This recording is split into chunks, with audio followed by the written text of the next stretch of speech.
오늘은 이사야서 2장을 나누고자 합니다. 여러분, 이사야서 1장에 보면 이사야가 하나님께로부터 계시를 받죠. 그런데 그것은 참으로 안타까운 현실을 마주하게 했습니다. 왜냐하면 이스라엘, 남유다나 북이스라엘 모두가 하나님의 백성이었지만 하나님을 떠나서 하나님을 경외하지 못하는 모습, 그들이 공의와 정의를 저버렸고 사회는 온갖 부조리와 타락으로 부패한 모습이 고발되고 있습니다. 그러나 그들에게 주어질 앞으로의 심판, 재앙이 있겠지만 하나님이 그것을 목적하시며 그것으로 끝장내기를 원하실까요? 하나님 아버지의 마음은 그렇지가 않습니다. 바로 그것이 오늘 우리가 함께 읽은 말씀에 담겨 있습니다. 즉 하나님이 바라시는 비전, 하나님이 정말 소망하는 꿈이 무엇인지를 오늘 본문에서 이야기하고 있는 거죠.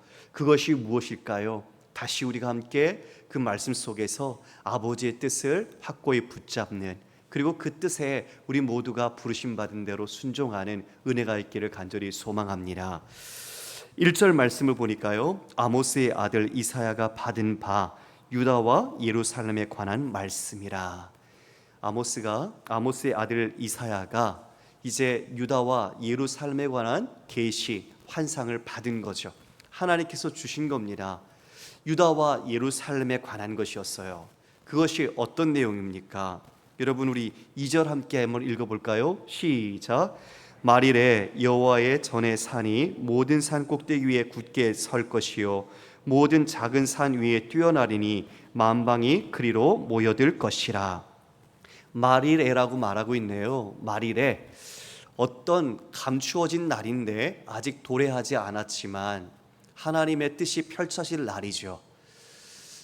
우리 기독교에서, 개혁주의 신학에서 종말은 예수님의 초림부터 시작이 되어 재림까지의 사이를 말하죠. 주님 재림의 날, 그날은 모든 완성되는 날입니다. 지금 이 말일에 어떠한 일들이 이루어질 것인가 보니까 여호와의 전의 산이 모든 산 위에 굳게 선다라고 말하네요. 산 꼭대기에 선다고. 여러분, 여호와의 전의 산은 시온산이죠. 시온산. 근데 시온산의 높이가 해발 765m 정도입니다. 그러니까 해발 765m가 되는데 그 산이 이 세계의 모든 산 꼭대기에 우뚝 설 것이다. 그리고 또 모든 작은 산 위에 뛰어날 것이다. 이렇게 표현하고 있네요. 그러니까 지금 이것은 지리적 변화나 그 산의 높이가 바뀐다는 것을 이야기하는 것이 아니겠죠. 뭘 의미할까요? 하나님이 지금 계시는 그곳이 모든 높은 산보다도 더 높이 선다는 것은 하나님의 통치가 이 모든 곳에 펼쳐질 것을 말씀하는 겁니다. 주권자이시고 만왕의 왕이신 하나님이 이 산으로 대변되는 모든 나라와 열방 가운데 하나님의 뜻을 선포하시며 모든 열방이 하나님께로 몰려드는, 주님을 바라보게 되는 때가 온다는 것이죠. 지금 우리도 그 때를 바라보며 신앙의 길을 가고 있는 겁니다. 그 산을 향하여 왜 사람들이 나아갈까요? 그 산에 무엇이 있기 때문에 그럴까요? 여러분, 2절에 보면 끝에 만방이 그리로 몰려들 것이다, 모여들 것이라고 말하고 있습니다. 만방, 유다와 예루살렘에 대한 계시라고 하셨는데 만방은 열국이잖아요. 즉 유대인만이 아니라 모든 이방 나라의 족속을 포함한 말입니다. 그러니까 지금 이 말은 여호와께로 나올 때 유대인만이 아니라 모든 이 양국의 백성들이 하나님께로 나온다는 선교적 사명이 이 안에 담겨 있는 겁니다. 예수님 오셔서 복음을 전하시고 그 제자들을 통해서 또 교회가 설립되고 교회를 통해 많은 곳에 복음이 증거되었을 때 유대인만이 아니라 바로 우리에게, 그리고 우리의 이웃들에게, 우리의 가족들에게, 그리고 지금도 아직 알지 못하는 그들에게 이 복음이 증거되어 우리가 함께 그 산으로 몰려들 거라고 말하고 있는 거죠. 이 몰려든다라는 단어의 원래적 의미는 물이 흐르듯 끊임없이 다가오는 겁니다. 그러니까 여호와의 산을 향하여, 시온산을 향해 행렬이 꼬리에 꼬리가 끊이지 않고 계속 줄지어서 그 하나님 앞에 나아가는 것, 그 모습을 지금 이 꿈의 비전으로 이사야가 보고 선포하는 겁니다. 지금 현실은 어떤데요? 현실은 하나님을 떠나고 하나님을 섬기지 않고 온갖 죄악으로 가득 차 있는 도성이 되고 말았죠. 시온의 딸 예루살렘이 하나님을 섬겨야 하는데 부정하게 되어버린, 창기처럼 되어버린 그 모습이 현실이지만, 하나님이 진짜 바라는 마음과 그 꿈은 이 모든 열방 백성들 다 함께 하나님께로 올라오는 것을 주님께서는 보여주고 계신 겁니다. 여러분, 이 일이 반드시 성취될 줄 믿습니다. 그러기 위해서 우리가 어떻게 해야 할까요? 우리가 복음을 받고 하나님의 은혜를 안 백성으로서 우리 또한 이와 같이 선교적 사명을 가진 자로 복음을 증거해야 합니다. 더 많은 영혼들이 함께 여호와의 산, 주님의 그 앞으로 나아가는 놀라운 은혜를 경험해야 할 줄 믿습니다. 우리가 함께 이번 새생명 전도 축제를 준비하고 기도하고 있지만, 이것이 행사가 아니라 모든 그리스도인이라면 우리의 삶에 주어진 하나님의 사명이고 우리가 살아내야 할 삶이라는 것을 반드시 잊지 않기를 원합니다. 왜요? 나만 구원받으라고 주신 것 아니니까요. 그 구원은 모든 사람에게 증거되도록 나를 먼저 하나님께서 건져 주신 것입니다. 이어 이렇게 말하네요. 우리 3절을 함께 읽어볼까요? 시작. 많은 백성이 가며 이르기를 오라, 우리가 여호와의 산에 오르며 야곱의 하나님의 전에 이르자. 그가 그의 길을 우리에게 가르치실 것이라. 우리가 그의 길로 행하리라 하리니 이는 율법이 시온에서부터 나올 것이요 여호와의 말씀이 예루살렘에서부터 나올 것임이라. 지금 많은 백성이 갑니다. 그런데 오라, 우리가 여호와의 산에 오르자. 그러면서 야곱의 하나님의 전에 이르자고 말하죠. 자, 여러분, 여기에는 지금 이방인들이 포함되어 있는 거예요. 이방인들이 말하는 거예요. 야곱의 하나님이라고 이야기한 건 지금 이스라엘 백성을 이야기하는데, 지금 그들과 함께 이것을 가야 한다는 것, 그들의 하나님께 이 열방에 있는 이방 백성들이 함께 나아가고 있다는 걸 이야기해 주는 거죠. 이스라엘 유대인에게만 야곱의 하나님의 전에 이르자고 말한 게 아니라, 왜 야곱이라는 수식어를 붙였는가? 바로 이스라엘의 하나님이 야곱의 하나님임을 고백하며 그분이 계신 전에 이 열국 백성아 우리 모두가 함께 올라가자라고 다 같이 권면하고 있는 겁니다. 그곳에 무엇이 있길래 그럴까요? 그곳에서부터 무엇이 나오기 때문에 그럴까요? 율법이 시온에서부터 나올 것이다. 그리고 하나님 여호와의 말씀이 예루살렘에서부터 나올 것이다. 율법이 시온에서, 여호와의 말씀이 예루살렘에서 나오기에 그 말씀을 듣고 어떻게 하자고요? 여호와의 길로 행하자. 여호와께서 우리에게 가르치실 것이니 우리가 그 길을 가르침 받은 대로 행하자라고 말하고 있는 거죠. 성도 여러분, 참 인생, 우리 한 사람 한 사람이 개개인이 인생의 길을 갑니다. 인생의 길은 누구나 다 다르죠. 그런데 그 인생의 길에 따라서 마지막 종착지도 다릅니다. 어떤 길을 선택하느냐가 마지막 자신의 삶의 종점을 찍게 되는 거죠. 그 길이 어느 길일까? 우리가 기차가 선로 위에 달리듯 바른 선로 위에 놓여지지 않으면 아무리 훌륭하고 좋아 보이고 화려한 길일지라도 그 길에 생명이 없다면 그 길은 바른 길이 아닙니다. 진짜 바른 길, 생명의 길, 의의 길, 그리고 우리에게 주시는 은혜의 길은 어느 길입니까? 말씀이 바로 우리의 길인 줄 믿습니다. 그 말씀이 지시하시는 바를 따라, 그 말씀이 우리에게 가르치는 것을 따라 우리가 행할 때 우리는 바른 하나님 앞의 순종과 그리고 믿음의 열매들을 맺어가는 거죠. 이 땅에 수많은 교회와 많은 믿는 성도들이 있습니다. 그런데 이 복음이 변질되고 왜곡되어서 이 복음조차도 자신이 원하는 믿음을 가지고 신앙생활하는 분들도 많이 있습니다. 그 믿음, 자신은 그것이 바르다라고 생각하지만 그 믿음이 하나님의 말씀 위에 서 있지 않다면, 다른 곳에 서 있다면 그 믿음의 마지막 종착점은 자신의 멸망이 되고 말 것입니다. 그러므로 우리는 오늘도 내가 가는 이 믿음의 길이 하나님의 말씀에 바르게 서 있는가, 그리고 하나님이 기뻐하시는 가르치는 길을 내가 준행하고 있는가, 우리는 다시 한번 스스로를 돌아보아야 할 것입니다. 지금 이들이 바로 그 길을 배우고 가르침을 받고 가기 위하여 그 여호와의 산으로 올라가며 시온 예루살렘을 향하여 나아가고 있는 것이죠. 자, 그러면 마지막 말일에 어떤 일이 있을까요? 하나님께서는 어떤 일을 하시고 이스라엘 지금 이들에겐 어떤 변화가 일어날까요? 우리 4절 함께 읽겠습니다. 그가 열방 사이에 판단하시며 많은 백성을 판결하시리니 무리가 그들의 칼을 쳐서 보습을 만들고 그들의 창을 쳐서 낫을 만들 것이며 이 나라와 저 나라가 다시는 칼을 들고 서로 치지 아니하며 다시는 전쟁을 연습하지 아니하리라. 여러분, 하나님께서 열방 사이를 판단하고 많은 백성들을 판결하신다고 합니다. 그 말일에 하나님께서는 이 모든 것을 분명하게 드러내시는 거죠. 최후의 재판장, 최고의 재판장이신 하나님이 그 모든 백성들, 나라들, 그것들의 모든 행위를 보시고 판결하시고 판단하십니다. 그 하나님, 수많은 무리들이 그 말씀을 듣고 이제 어떻게 되죠? 여기 보니 칼을 쳐서 보습을 만들고 창을 쳐서 낫을 만든다고 말합니다. 여러분, 보습이 뭔지 아시죠? 삽자루 같이 생겼는데 거기에 끈을 매달아서 동물이나 사람이 끌면서 이에 밭을 갈기 위해 고랑을 만드는 것, 그게 바로 보습입니다. 그러니까 칼, 창은 전쟁 무기죠.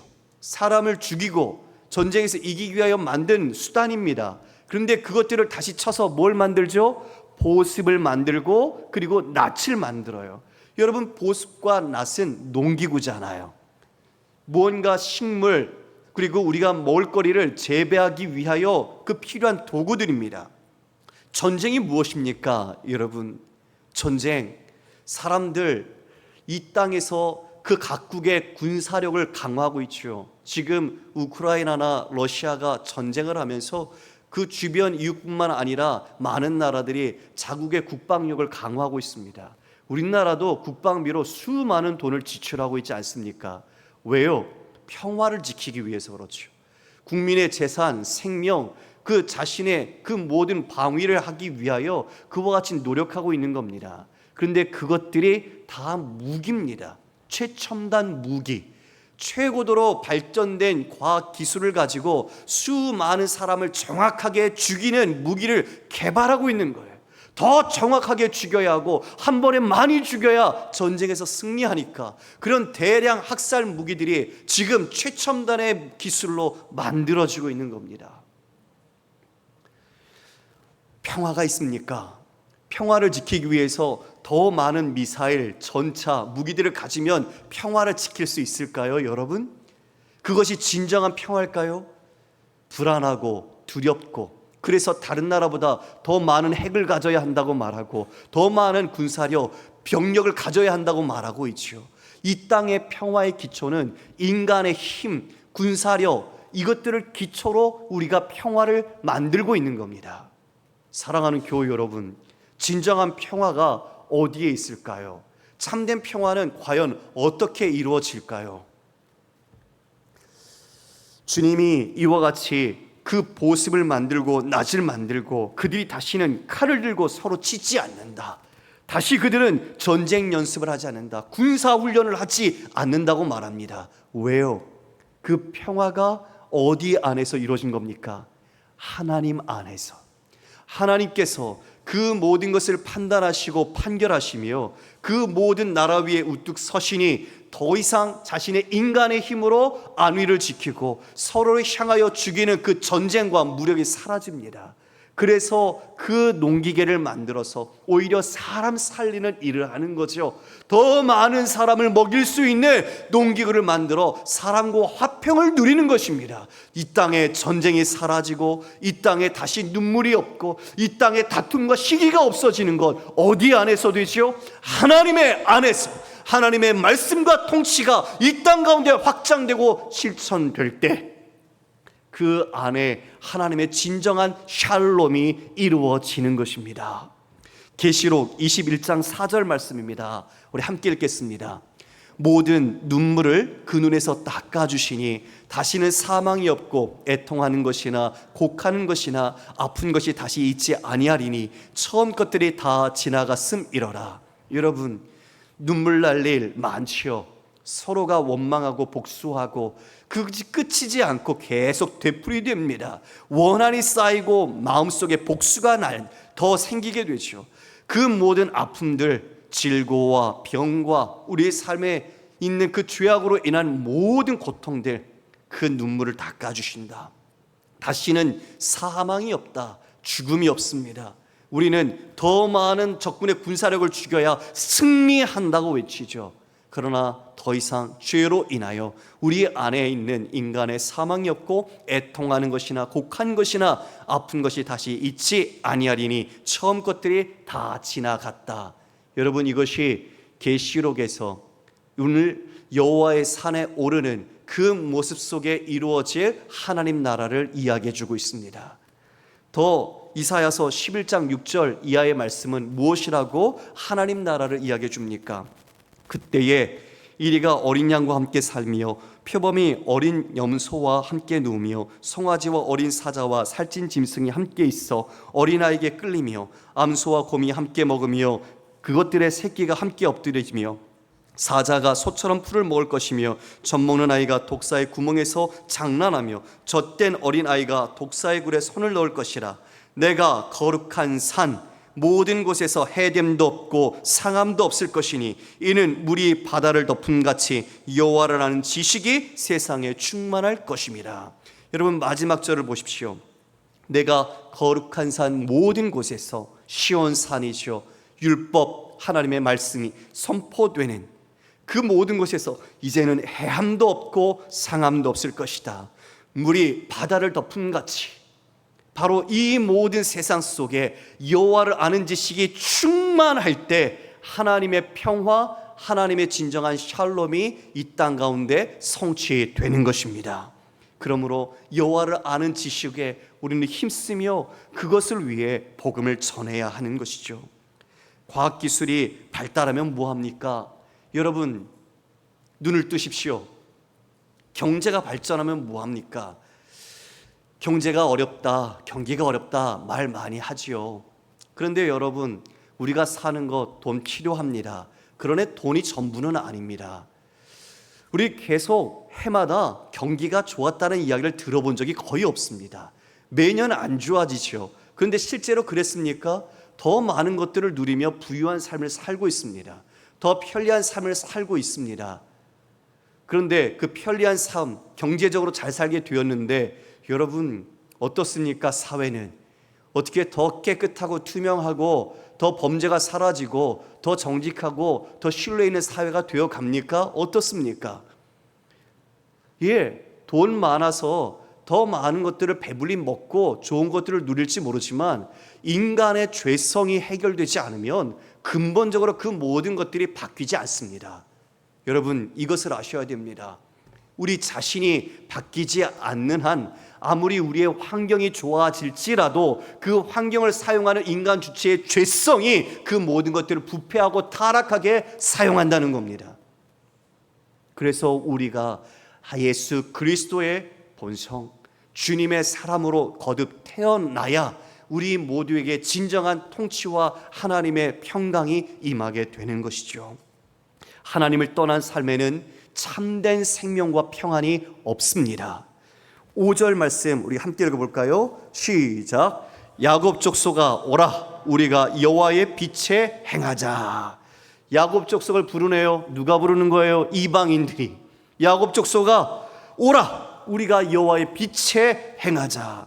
여호와의 빛에 행하자라는 말은 빛 가운데 걸어가자라는 뜻입니다. 그러니까 빛 가운데 우리가 살아가야 한다는 것을 이야기해 주고 있어요. 누가요? 이방인이 유대인들에게. 어떻게 된 겁니까? 바뀌었어요. 먼저 된 자가 나중되고 나중된 자가 먼저 된 것처럼 역전되어 있어요.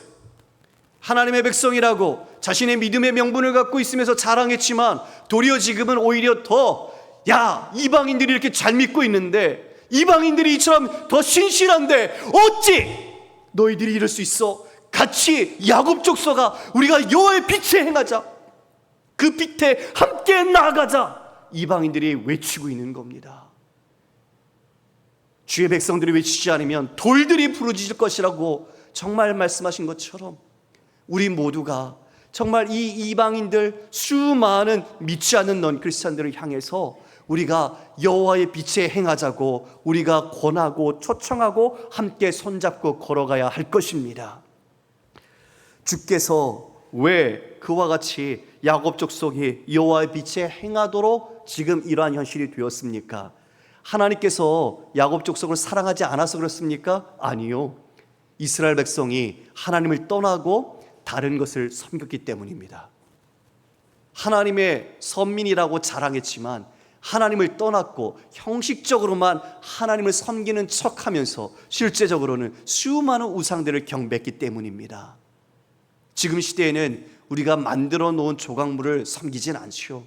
그러나 보이지 않는 것들이 더 치명적이고 우리의 생각과 우리의 사고를 좌지우지합니다. 돈이나 명예나 성공이라는 우리 자신의 자리들, 권력들, 이런 것들이 우리에게는 어쩌면 믿음의 가장 큰 대적으로 우리를 유혹하고 있죠. 6절 말씀에 주께서 주의 백성 야곱 족속을 버리셨다. 그들이 버림받은 이유가 나오지요. 그들에게 동방풍속이 가득하며 그들이 블레셋 사람들 같이 점을 치며 이방인과 더불어 손을 잡아 언약하였습니다.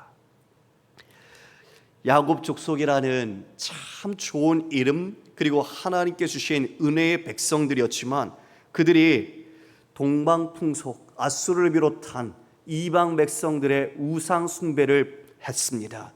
블레셋 사람들처럼 점을 칩니다. 그리고 이방인들과 손을 잡아서 언약합니다.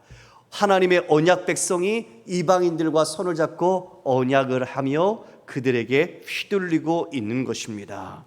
사랑하는 교회 여러분, 분명히 하나님은 그 이스라엘 백성들이 가나안 땅에 들어가기 전에 분명히 주의를 주셨습니다. 말씀으로 어떻게 살아야 하는지를 가르쳐 주셨지요.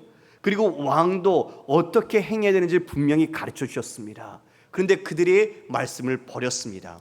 말씀이 아니라 하나님을 버린 것입니다. 신명기 17장 16절 이하의 말씀에 그는 병마를 많이 두지 말 것이요 병마를 많이 얻으려고 그 백성을 애굽으로 돌아가게 하지 말 것이니 이는 여호와께서 너에게 이르시기를 너희가 이후에는 그 길로 다시 돌아가지 말 것이라 하셨음이며 그에게 아내를 많이 두어 그의 마음이 미혹되게 하지 말 것이며 자기를 위하여 은금을 많이 쌓지 말 것이니라. 오직 이 모든 것은 하나님만 섬기도록 한 거죠.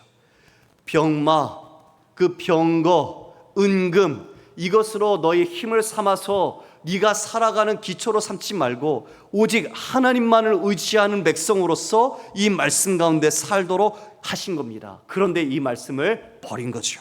솔로몬이 버렸습니다. 솔로몬부터 수많은 아내와 첩을 얻고 병거와 수많은 은금을 쌓았죠. 타락의 길, 부패의 길을 갔던 겁니다. 참으로 안타깝지만 7절에 보면 그 땅에는 은금이 가득했다, 보화가 무한하다, 그 땅에는 마필이 가득하고 병거가 무수했다, 그리고 그 땅에는 우상도 가득하므로 그들이 자기 손으로 짓고 자기 손가락으로 만든 것에 경배했다. 사랑하는 교회 여러분, 은금이 많습니다. 보화가 무한하네요. 그리고 그 땅에는 마필과 병거가 무수합니다. 지금 말하면 군사력이죠. 탱크, 미사일, 모든 첨단 무기들이 가득한 거예요. 그런데 그 땅에 우상도 가득하다. 그래서 자기 손으로 짓고 자기 손가락으로 만든 것을 경배한다. 하나님이 아닌 다른 것을 경배합니다. 군사력을 믿고 자신의 힘을 믿고 자신의 나라의 경제력을 믿고 그래서 자신들이 하나님을 떠나는 거죠. 지금 이것이 지금 이스라엘 백성들이 이처럼 어려움과 하나님부터 재앙을 당하게 된 근본 원인이었습니다. 우리도 우리의 삶을 돌아보시길 원합니다. 우리가 정말 나는 무엇에 기초하여 내 인생을 쌓아가고 있는가? 하나님의 말씀, 하나님 반석 위에 내가 쌓고 있는가? 아니면 이 세상 사람들이 부러워하는 것들을 나도 쌓으며 그것에 내 이름 그리고 내 삶의 행복을 추구하고 있는가? 여러분, 말일에 하나님께서 창수와 바람을 불어 일으키실 때 그 모든 모래로 지은 집은 다 무너지게 될 겁니다. 아무리 화려하고 멋지고 빨리 지어서 성공하고 같아 보여도 흔적도 없이 쓸려 내려가게 될 것입니다. 그러나 어렵고 힘들고 더디지만 믿음의 반석 위에 하나님의 말씀의 기초로 지은 그 믿음의 집은 그 모든 환난과 역경에도 흔들리거나 떠나가지 않습니다. 할렐루야. 우리는 여기에서 분명히 지혜를 가져야 합니다. 우리의 은금, 우리가 가지고 있는 군사력 마필처럼 내가 힘으로 삼고 있는 그리고 그것으로 자랑하고 있는 것들이 진짜 의지할 것들이 아니라는 것을 분명히 고백하고 속히 정신 차려야 합니다. 그래서 하나님께로 돌이켜야 합니다. 하나님만이 우리의 힘이시고 공급자시고 그분이 우리를 책임지시는 분이라는 것을 우리를 뼛속 깊이 새기고 주님만 바라보아야 할 것입니다. 9절에 온통 나라가 그렇게 되니까 어떻게 됐습니까? 9절 함께 읽어보겠습니다. 시작. 천한 자도 절하며 귀한 자도 굴복하오니 그들을 용서하지 마옵소서. 천한 사람이나 그리고 귀하다고 하는 사람, 이런 모든 사람들이 지금 다 천박하게 되었고 비굴하게 되었습니다. 어디 앞에요? 돈 앞에요? 우상 앞에요? 권력 앞에요? 사람 앞에요? 하나님 앞에서가 아니라 그것들 앞에 자신들이 경배하고 있는 거예요. 왜요? 잘 살려고.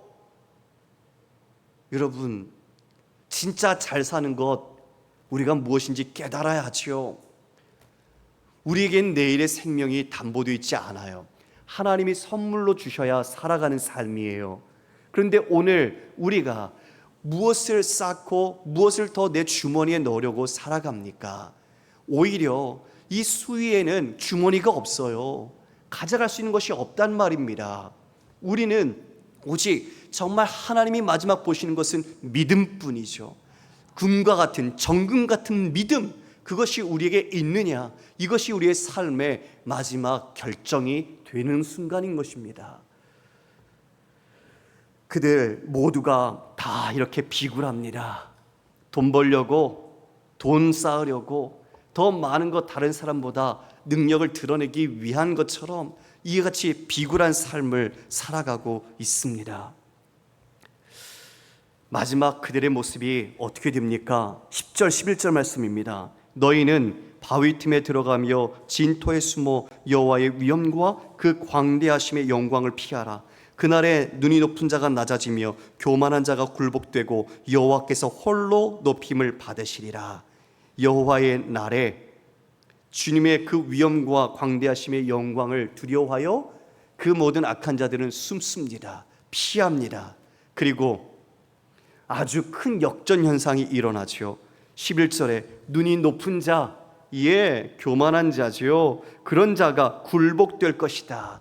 세상에서 떵떵거렸습니다. 자신의 눈을 높이 치켜들고 목이 곧은 백성, 그래서 다른 사람들을 착취하고 다른 사람들로부터 자신의 것을 더 원하며 그것들을 힘으로 삼아 즐겼던, 자신의 영광을 기뻐했던 그들, 이제 주님 여호와의 날에 어떻게 됩니까? 오히려 그들이 낮아지고 굴복되고 여호와 오직 그분만 홀로 높임을 받으시리라. 할렐루야. 끝을 아는 자가 지혜로운 자입니다. 끝을 알면 끝까지 우리가 그 목적을 가지고 우리의 삶을 일관성 있게 살아갈 수 있습니다.